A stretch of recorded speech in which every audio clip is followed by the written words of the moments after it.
ओम नमो भगवते वासुदेवाय। ओम श्री परमात्मने नमः। आज के वीडियो में आप श्रवण करेंगे पद्म पुराण के उत्तरखंड के विषय 221 को, जिसमें श्रीमद् भगवद गीता के 17वें और 18वें अध्यायों के महात्म्य का वर्णन किया गया है। आइए कथा का आरंभ करते हैं। श्री महादेव जी कहते हैं, पार्वती 16वें अध्याय का महात्म्य बतलाया गया। अब 17वें अध्याय की अनंत महिमा श्रवण करो। राजा खंगबाहु के पुत्र का दुःशासन नामक एक नौकर था। वह बड़ी खोटी बुद्धि का मनुष्य था। एक बार वह मांडलिक राजकुमारों के साथ बहुत धन की बाजी लगाकर हाथी पर चढ़ा और कुछ ही कदम आगे जाने पर लोगों के मना करने पर भी वह मूढ़ हाथी के प्रति जोर जोर से कठोर शब्द करने लगा। उसकी आवाज सुनकर हाथी क्रोध से अंधा हो गया और दुःशासन पैर फिसल जाने के कारण पृथ्वी पर गिर पड़ा। दुःशासन को गिरकर कुछ कुछ उच्छ्वास लेते देख काल के समान निरंकुश हाथी ने क्रोध में भरकर उसे ऊपर फेंक दिया। ऊपर से गिरते ही उसके प्राण निकल गए। इस प्रकार कालवश मृत्यु को प्राप्त होने के बाद उसे हाथी की ही योनि मिली और सिंघल द्वीप के महाराज के यहाँ उसने अपना बहुत समय व्यतीत किया। सिंघल द्वीप के राजा की महाराज खंगबाहु से बड़ी मैत्री थी, अतः उन्होंने जल के मार्ग से उस हाथी को मित्र की प्रसन्नता के लिए भेज दिया। एक दिन राजा ने श्लोक की समस्या पूर्ति से संतुष्ट होकर किसी कवि को पुरस्कार रूप में वह हाथी दे दिया और उन्होंने 100 स्वर्ण मुद्राएं लेकर उसे मालव नरेश के हाथ बेच दिया। कुछ काल व्यतीत होने पर वह हाथी यत्न पूर्वक पालित होने पर भी असाध्य ज्वर से ग्रस्त होकर मरणासन हो गया। हाथी वालों ने जब उसे ऐसी शोचनीय अवस्था में देखा तो राजा के पास जाकर हाथी के हित के लिए शीघ्र ही सारा हाल कह सुनाया। महाराज, आपका हाथी अस्वस्थ जान पड़ता है। उसका खाना पीना और सोना सब छूट गया है।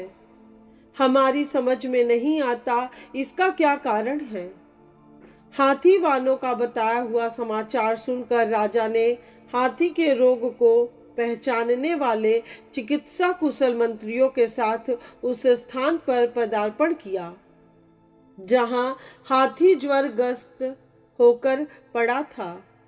राजा को देखते ही उसने ज्वर जनित वेदना को भूलकर संसार को आश्चर्य में डालने वाली वाणी में कहा, संपूर्ण शास्त्रों के ज्ञाता, राजनीति के समुद्र, शत्रु समुदाय को परास्त करने वाले तथा भगवान विष्णु के चरणों में अनुराग रखने वाले महाराज, इन औषधों से क्या लेना है। वैद्यों से भी कुछ लाभ होने वाला नहीं है। दान और जप से भी क्या सिद्ध होगा। आप कृपा करके गीता के 17वें अध्याय का पाठ करने वाले किसी ब्राह्मण को बुलवाइए। हाथी के कथनानुसार राजा ने सब कुछ वैसा ही किया। तदनंतर गीता पाठ करने वाले ब्राह्मण ने जब उत्तम जल को अभिमंत्रित करके उसके ऊपर डाला तो दुःशासन गज योनि का परित्याग करके मुक्त हो गया। राजा ने दुःशासन को दिव्य विमान पर आरूढ़ एवं इंद्र के समान तेजस्वी देखकर पूछा, तुम्हारी पूर्व जन्म में क्या जाति थी, क्या स्वरूप था, कैसे आचरण थे और किस कर्म से तुम यहाँ हाथी होकर आए थे? ये सारी बातें मुझे बताओ। राजा के इस प्रकार पूछने पर संकट से छूटे हुए दुशासन ने विमान पर बैठे ही बैठे स्थिरता के साथ अपना यथावत समाचार कह सुनाया। तत्पश्चात नरश्रेष्ठ मालव नरेश भी गीता के 17वें अध्याय का जप करने लगे। इससे थोड़े ही समय में उनकी मुक्ति हो गई। श्री पार्वती जी ने कहा, भगवान आपने 17वें अध्याय का महात्म्य बतलाया, अब 18वें अध्याय के महात्म्य का वर्णन कीजिए। श्री महादेव जी ने कहा, गिरि नंदिनी, चिन्मय आनंद की धारा बहाने वाले 18वें अध्याय के पावन महात्म्य को, जो वेद से भी उत्तम है, श्रवण करो। यह संपूर्ण शास्त्रों का सर्वस्व, कानों में पड़ा हुआ रसायन के समान तथा संसार के यातना जाल को छिन्न भिन्न करने वाला है। सिद्ध पुरुषों के लिए यह परम रहस्य की वस्तु है। इसमें अविद्या का नाश करने की पूर्ण क्षमता है। यह भगवान विष्णु की चेतना तथा सर्वश्रेष्ठ परम पद है। इतना ही नहीं, यह विवेकमयी लता का मूल, काम, क्रोध और मद को नष्ट करने वाला, इंद्र आदि देवताओं के चित्त का विश्राम मंदिर तथा सनक सनंदन आदि महायोगियों का मनोरंजन करने वाला है। इसके पाठ मात्र से यमदूतों की गर्जना बंद हो जाती है। पार्वती, इससे बढ़कर कोई ऐसा महात्म्य उपदेश नहीं है जो संतप्त मानव के त्रिविध ताप को हरने वाला और बड़े बड़े पातकों का नाश करने वाला हो। 18वें अध्याय का लोकोत्तर महात्म्य है। इसके संबंध में जो पवित्र उपाख्यान है, उसे भक्ति पूर्वक सुनो। उसके श्रवण मात्र से जीव समस्त पापों से मुक्त हो जाता है। मेरुगिरी के शिखर पर अमरावती नाम वाली एक रमणीय पुरी है। उसे पूर्व काल में विश्वकर्मा ने बनाया था। उस पुरी में देवताओं द्वारा सेवित इंद्र सची के साथ निवास करते थे। एक दिन वे सुखपूर्वक बैठे हुए थे। इतने ही में उन्होंने देखा कि भगवान विष्णु के दूतों से सेवित एक अन्य पुरुष वहां आ रहा है। इंद्र उस नवागत पुरुष के तेज से तिरस्कृत होकर तुरंत ही अपने मणिमय सिंहासन से मंडप में गिर पड़े। तब इंद्र के सेवकों ने देवलोक के साम्राज्य का मुकुट इस नूतन इंद्र के मस्तक पर रख दिया। फिर तो दिव्य गीत गाती हुई देवांगनाओं के साथ सब देवता उनकी आरती उतारने लगे। ऋषियों ने वेद मंत्रों का उच्चारण करके उन्हें अनेक आशीर्वाद दिए। रंभा आदि अप्सराएं उनके आगे नृत्य करने लगी। गंधर्वों का ललित स्वर में मंगलमय गान होने लगा। इस प्रकार इस नवीन इंद्र को 100 यज्ञों का अनुष्ठान किए बिना ही नाना प्रकार के उत्सवों से सेवित देखकर पुराने इंद्र को बड़ा विस्मय हुआ। वे सोचने लगे, इसने तो मार्ग में न कभी पौसले बनवाए हैं, न पोखरे खुदवाए हैं और न पथिकों को विश्राम देने वाले बड़े बड़े वृक्ष ही लगवाए हैं।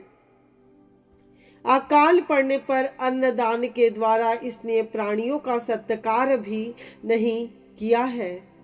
इसके द्वारा तीर्थों में सत्र और गांव में यज्ञ का अनुष्ठान भी नहीं हुआ है। फिर इसने यहाँ भाग्य की दी हुई ये सारी वस्तुएं कैसे प्राप्त की है? इस चिंता से व्याकुल होकर इंद्र भगवान विष्णु से पूछने के लिए वेग पूर्वक क्षीर सागर के तट पर गए और वहां अकस्मात अपने साम्राज्य से भ्रष्ट होने का दुख निवेदन करते हुए बोले, लक्ष्मीकांत, मैंने पूर्व काल में आपकी प्रसन्नता के लिए 100 यज्ञों का अनुष्ठान किया था। उसी के पुण्य से मुझे इंद्र पद की प्राप्ति हुई थी, किंतु इस समय स्वर्ग में कोई दूसरा ही इंद्र अधिकार जमाए बैठा है। उसने न तो कभी धर्म का अनुष्ठान किया है और न यज्ञों का। फिर उसने मेरे दिव्य सिंहासन पर कैसे अधिकार जमाया है? श्री भगवान बोले, इंद्र, वह गीता के 18वें अध्याय में से 5 श्लोकों का प्रतिदिन जप करता है। उसी के पुण्य से उसने तुम्हारे उत्तम साम्राज्य को प्राप्त कर लिया। गीता के 18वें अध्याय का पाठ सब पुण्यों का शिरोमणि है। उसी का आश्रय लेकर तुम भी अपने पद पर स्थिर हो सकते हो। भगवान विष्णु के ये वचन सुनकर और उस उत्तम उपाय को जानकर इंद्र ब्राह्मण का वेश बनाए गोदावरी के तट पर गए। वहां उन्होंने कालिका ग्राम नामक उत्तम और पवित्र नगर देखा, जहां काल का भी मर्दन करने वाले भगवान कालेश्वर विराजमान हैं। वहीं गोदावरी तट पर एक परम धर्मात्मा ब्राह्मण बैठे थे, जो बड़े ही दयालु और वेदों के पारंगत विद्वान थे। वे अपने मन को वश में करके प्रतिदिन गीता के 18वें अध्याय का जप किया करते थे।